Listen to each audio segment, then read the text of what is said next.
The following program is a Town of Colonie television production of the William K. Sanford Town Library.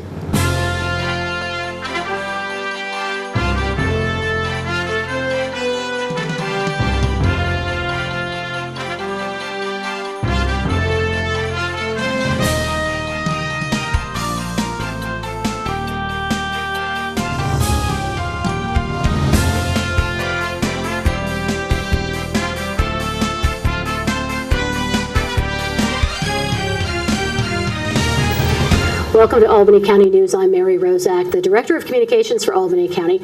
And in the next 30 minutes or so, we're going to talk today about something very important. In Albany County, there are over 55,000 seniors who call Albany County home. And the Department for Aging is one very big resource for them. And joining me today is our brand spanking new Commissioner for the Department for Aging, Lisa Ferretti. Welcome. Thank you. It's great to be here.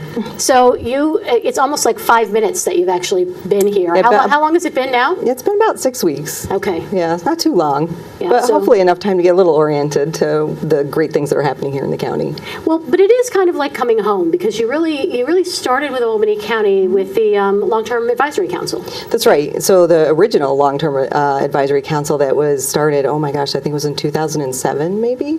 So way back when we were first looking at things like New York Connects and how to really streamline services, I was invited to be a member of the Long-Term Advisory Council, Long-Term Care Advisory Council, and worked with that group for a couple of years as we kind of struggled a little bit, I think, with making some of the changes that were going to be needed to be sure that people really were getting the right service at the right time in the right place. And then I sort of pivoted off of that and then moved back into more work around research that was really related to aging and health. And I did that for probably about 10 more years at the University of Albany, moved away to Temple University and developed a research agenda around aging and health there, and then was, thankfully and gratefully invited to come and interview for this position, and then the rest is history, and here I am, and I'm excited to be able to move from the research to the practice component of this. I was going to say, you really had, in the research, you have your hands in there because you're really trying to figure out, get to the bottom of what's going on. What did you focus on in your research?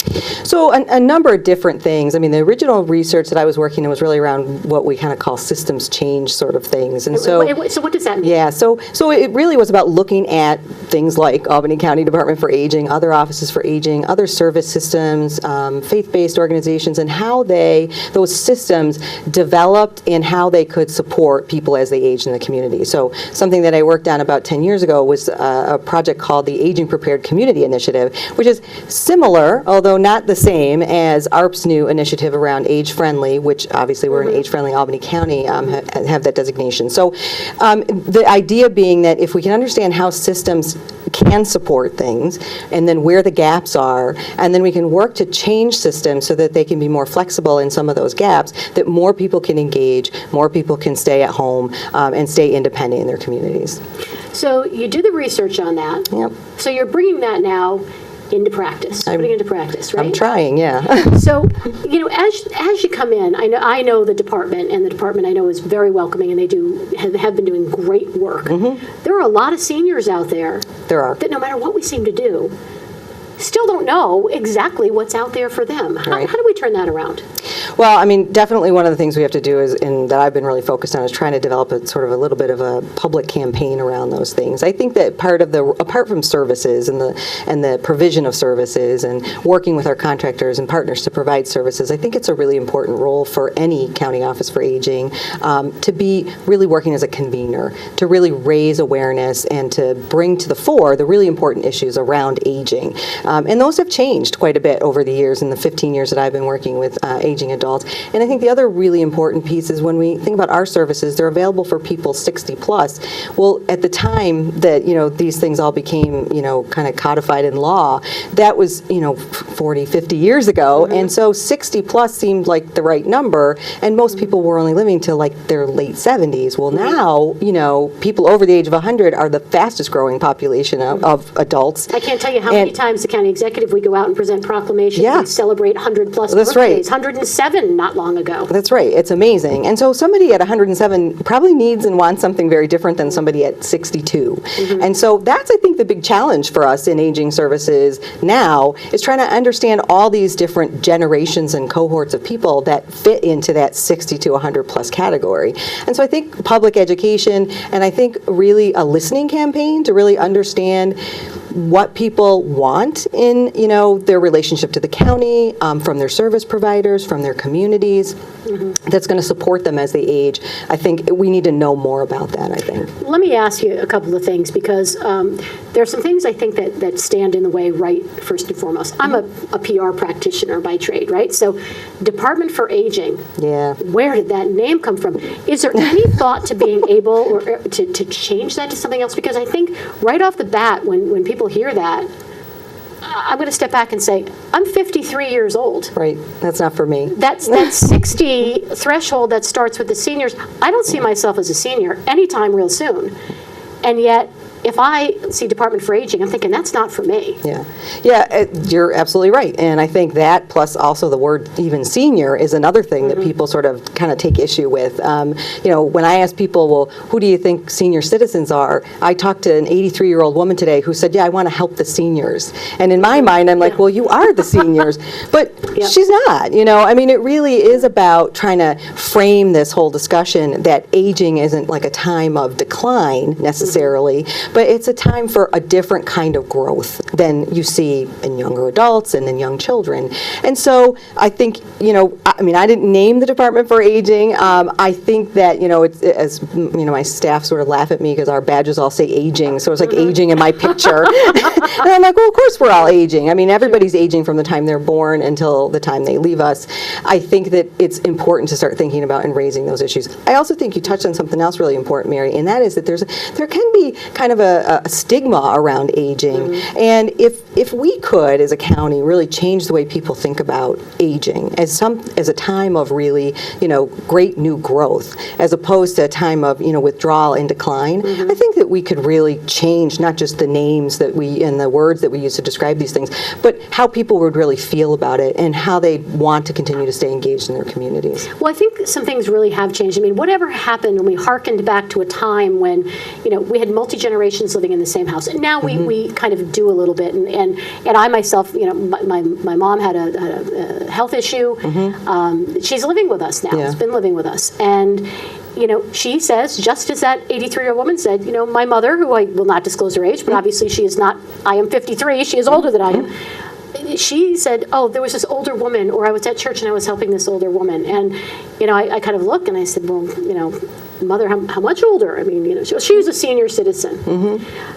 There was a time when we used to embrace our older generations. We used to embrace the fact that the folks had already lived their lives and were imparting wisdom and knowledge and all of that.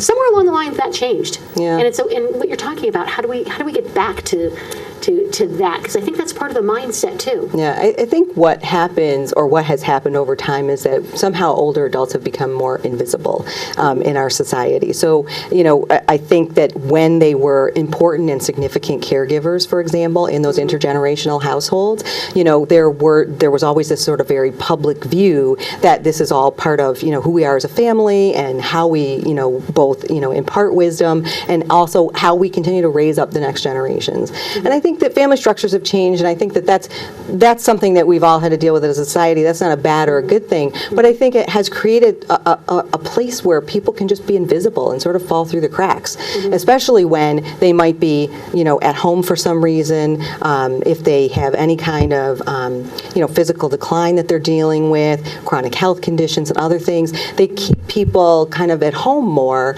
There's just this invisibility. We're also seeing, as you know, this great sort of migration of people away from their families. So, people raise their kids now, and kids go off to college, and they end up staying or living somewhere else. And they aren't here. And so that also, I think, adds to that invisibility that people have. You've got long-distance caregivers who are stressed and who are trying to figure out how to care for their loved one, who might be living in Albany County or wherever, but not near them. And, and so what happens is it's like it all becomes very crisis-driven. And so that that just exacerbates the view that aging is this, terrible thing to be feared. How much do you think Alzheimer's, dementia, some of that, and the fact that we're living longer have to do also with some of this? Yeah, I mean, definitely. And again, I mean, Alzheimer's and all the dementias are really critical conditions that we really need a lot more research on, and we really want to, I think, bring to the fore that, people with Alzheimer's still should, need to be treated with dignity and respect, and we need to focus on helping them to have the highest level of independence they can for as long as possible. But when that's what people see and think about, and even if you look at like the Alzheimer's Association, like even their public ad campaigns are really starting to shift and try and get people to think about this differently.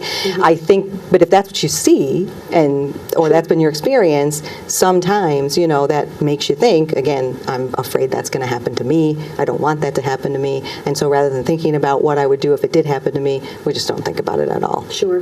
I've lived through that, having lost my father to Alzheimer's after a 15-year deterioration and early onset. And it's very difficult. That is very difficult. And I know that it's shaped the way my many brothers and sisters and I have reacted to certain things. So it's a good point. I'm talking to Lisa Ferretti, the Commissioner for the Department for Aging in Albany County. How many questions, what kind of feedback do you get or inquiries do you get at the Department for Aging for various programs and services? Does everything come through New York Connects, or how does that work? Yeah, it does. I mean, we still do have people that call our number as well, but New York Connects is really the place to call. They have all of our information and assistance.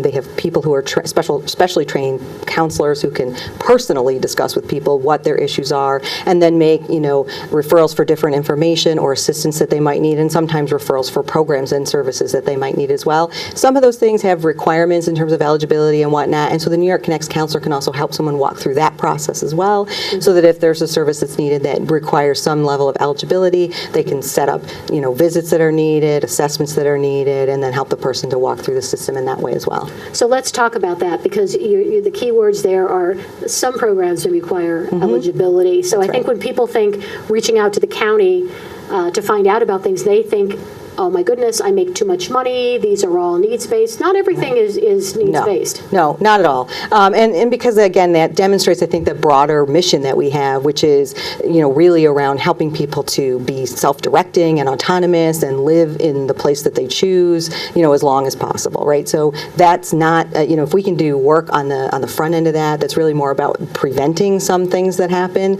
we can actually help people to stay home longer, safer, healthier, happier, but that does take somebody calling before there's a need-based service, right? So, again, back to the public relations campaign a little bit on this, I think we do need to get people thinking about, what do we need in terms of supports, especially things that are going to help us to stay engaged, reduce social isolation, which has an impact on health and, mental health. If there's ways that the county and ways that our providers can, and programs that they do that help people to socialize, stay engaged, continue to grow, in particular, so arts and education and culture and other kinds of things that help people to really stay engaged and to grow.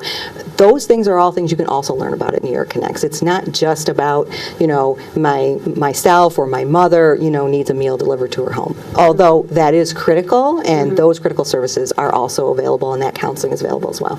Well, as we're having this discussion, it is May, and May is Older Americans Month, while we won't talk about specific dates to date the program, the Department for Aging is going out and doing all kinds of things for outreach and to create awareness.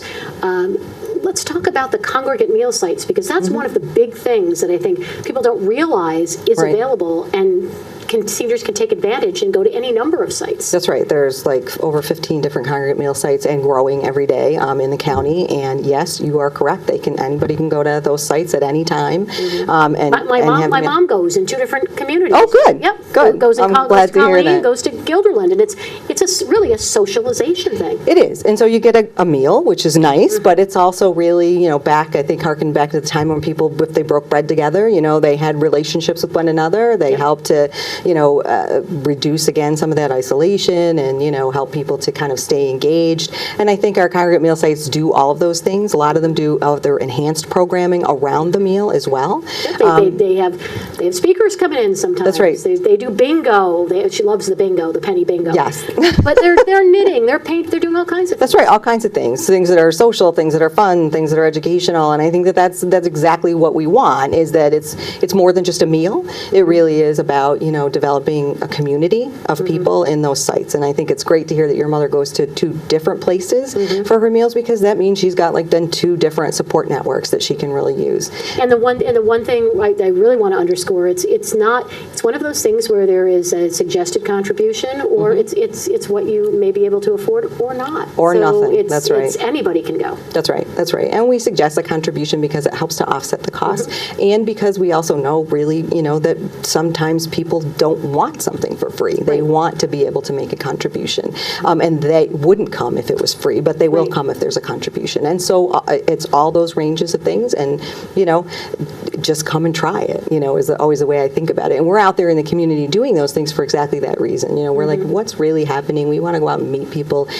People need faces to go with the county office for aging. And our service providers do an amazing job, and we're not taking anything away from them. But the first thing that I talked to the folks on our team about was like, well, let's go out and talk to people. How are we ever going to learn, what we need to know about what's working or what else people might want if we don't go talk to people? So, and I know you, the county executive, your team, were out in the in Bern, to the Old Town's congregate meal site recently, and provide some good feedback.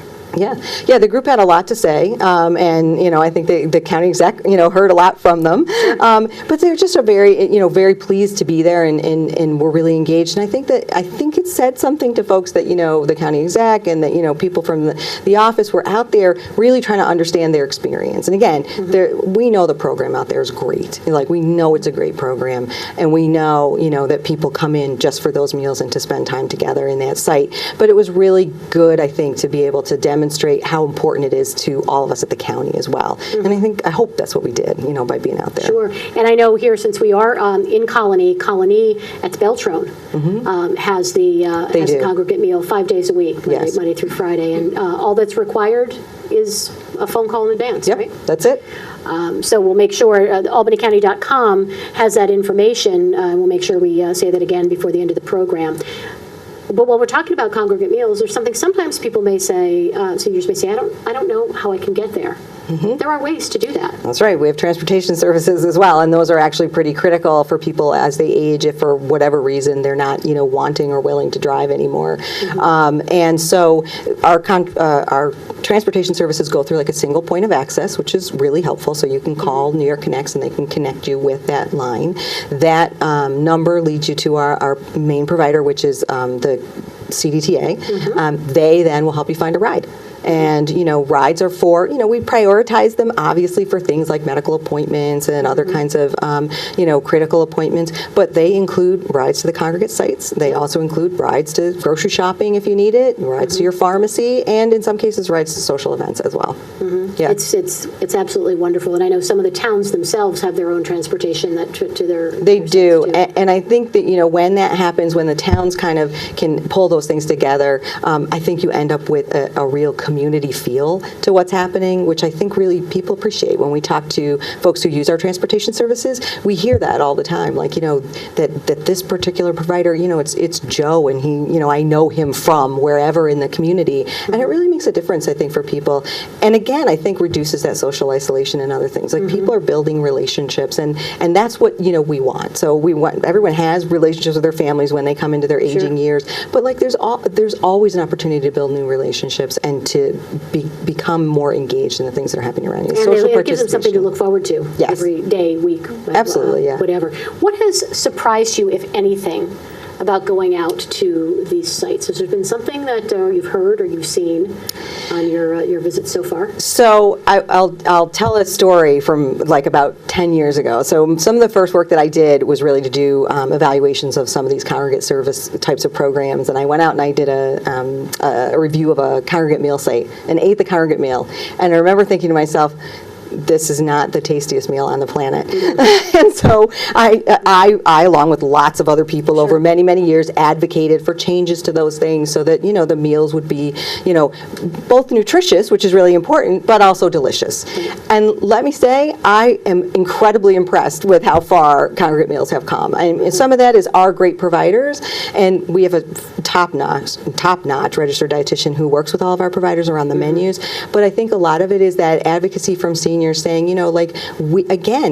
we should be able to talk about the things that we want to eat. And so if it's turkey and stuffing that we want, then that's turkey and stuffing that we should have. You know what right? I was surprised? Shrimp scampi. Yes.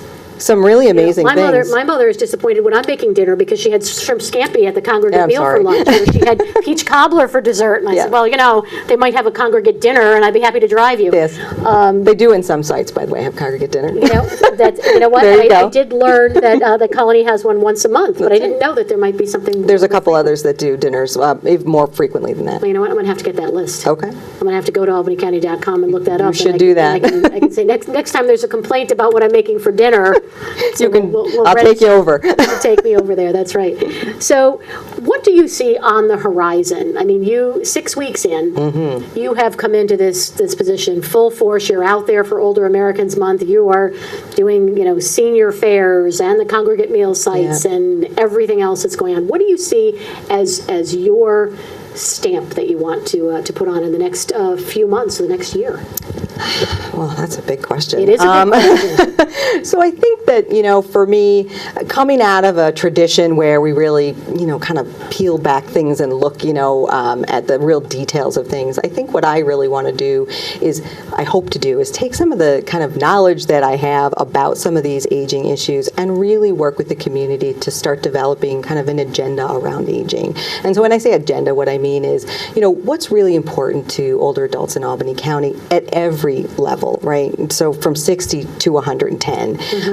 And how can we develop either relationships, partnerships, or if it's funding streams or whatever we need to develop to be able to support all those things, right? I mean, right now, there's a lot happening, but there's a lot more that could be happening. Somebody asked me the other day, well, how do you know, what the people want who don't come to your meal sites? Sure. And I was like, I don't know. And so to know, I've got to start doing some of these other things. And so I think that for me, what I'm hoping at the end of, say, of my first year here is that it's really clear where all of our strengths are as a department and as a county in terms of our aging adults. And it's also clear where our opportunities are so that we can work together to then kind of overcome, the challenges that people are facing that they don't have supports for. And again, it's not that the county necessarily needs to provide all the supports, but if we can convene people to really identify those things, we can enact, the provision of those services by working with partners who are out there in the community every day. I think that's what I would like to see happen in the first year. Are there challenges on the federal level now? I know that years ago we had the sequester, and I know that there are always discussions about cuts at various levels on the federal or the state level. Are there things that you're challenged by right now? Well, I mean, I think that at the moment there's a whole lot of change happening in lots of things. I mean, so the changes around how services are paid for, both, through Congress, definitely, how that flows through to the state, which then comes to us. I think that it's also, there's a lot of changes in Medicaid, Medicare, and all these other health systems that are going to have an impact potentially on people. And even though we don't necessarily have to deal with that on a day-to-day basis, or providers don't, but through New York Connects and some of these other systems and programs that people need, who are more infirmed and maybe need more care, that's going to have an impact on them. There's also a real lack of people to provide personal care. And so that, if we have people with increased needs, but we don't have people who can provide the service, then we've got an issue with that as well. Sure. So those are all things that I'm concerned about. But I'll tell you what I'm really excited about, and that is that I see here, and I have worked with county offices for aging and area agencies on aging all over this country in the work that I've done. And what I see here, and I've always seen here, but what I see here now is really that the communities and the sort of the townships and the way people sort of embrace their older adults. There's a group of people that are doing that, a group of providers that are doing that. And so to me, it's really just about making sure that we can support them to do that really important work. And I have always seen more than I've ever seen on a federal level or a state level, or probably maybe even on a county level, that it's really communities that really make the difference for people as they age. And if they can demonstrate it and they can show that it can be done, then we can figure out how to do it in the rest of the county. Well, that is encouraging news. Age-friendly Albany County, any updates for us? Yep, so we're having an event on May 15th where we're bringing together a group of people to have a conversation about the sort of cluster domains that are really around social supports and that sort of community supports, which has something to do with healthcare, but we know we have a good healthcare system here, but it's really about then understanding like what are the services we're providing? Are they relevant? Do people want them? Do they not know about them? Do we have to change that? So that group is going to meet on that. And then the other piece of what I've been working on is to try and develop a kind of a broader action plan around these things. So we've been for a couple years in the planning phase, really listening and learning. We've got some more data we have to collect and kind of crunch some numbers a little bit to understand, again, where opportunities are. One of the main things that came out of the data that we've pulled so far is that we have some challenges around affordable housing. Mm-hmm. I know everybody has challenges around affordable housing. That's a big issue. I'm not sure how we tackle that. Sure. Just, the AARP report said, people overwhelmingly want to stay here. Yes, the issue is they stay do. in their own homes, and yet how do you do it? That's right. So we had a grant last year that did some home modifications that would help with that. So thinking about how we can resource those kinds of things, I think, is another thing that would be helpful to people. Maybe they do want to stay at home, but they might need some things and some modifications in their home to be able to stay there. So I think that, that's going on. But our hope is that within the next few months, we have an action plan that, the county is ready to agree to, that then we can, put through to ARP and to the World Health Organization, and then hopefully, start implementation plans to make some changes. So how many people are actually involved in that age-friendly Albany County? And we have Pat Binzer. Right. So we have a couple co-chairs. Pat Binzer is one of them, and then we also have Mike Burgess, who's the other. I'm actually bringing in a colleague of mine who's going to get involved in this, Philip McCallion, who's a retired professor from the University at Albany, who also lives here and was part of the original Aging Prepared Community Initiative. So he has some really great ideas around those things. Tom Scarf with the county exec's office is also, he's with our department, is also working on this. And then I'm actually, we've got probably a mailing list of about 70 or 80 different people at this point from around the community. What we're really looking to do, though, is to start kind of working those groups into these different cluster domains, so that we can start doing some more thinking about what would the actions be, for example. And they'd focus on different areas. Yeah, right? so there's certain domains that are around like the environment and the built environment. So that's like, parks and, roads and, walking trails and all of that built environment stuff. And then there's one that's really about the social environment, which is about social inclusion, participation, employment, those kinds of things. And this last one is really the thing that links all that together, which is really the social supports piece. What supports are there or that are needed to be able to kind of do all of these things. So we're trying to get people kind of into these different clusters, if you will, so that we can start thinking more clearly about what would be needed in that cluster. And then, of course, we have to figure out, though, how do we streamline that across all of them, because we can't do everything all at once. But we hope to have an action plan with at least a couple of really sound strategic goals within the next 6 months. And then hopefully, that's something that we'll be working to implement through all the county agencies and all of our partnerships over the next couple of years. Wonderful. Well, it sounds like you have you've already, like I said, hit the ground running, and there's a lot of work to be done. But it sounds like you're certainly up for the task. Well, thanks. There's a lot of really great things happening here, so it really does make it kind of easy to do. Excellent. Well, Lisa, if anyone wants any information, albanycounty.com. Click on departments. Right. Department for Aging, and they can get contact information. They there. can. Well, thank you. All right. Thank you very much. Lisa Ferretti, Commissioner for the Department for Aging for Albany County. I'm Mary Rozak. This has been Albany County News. I'll see you again soon.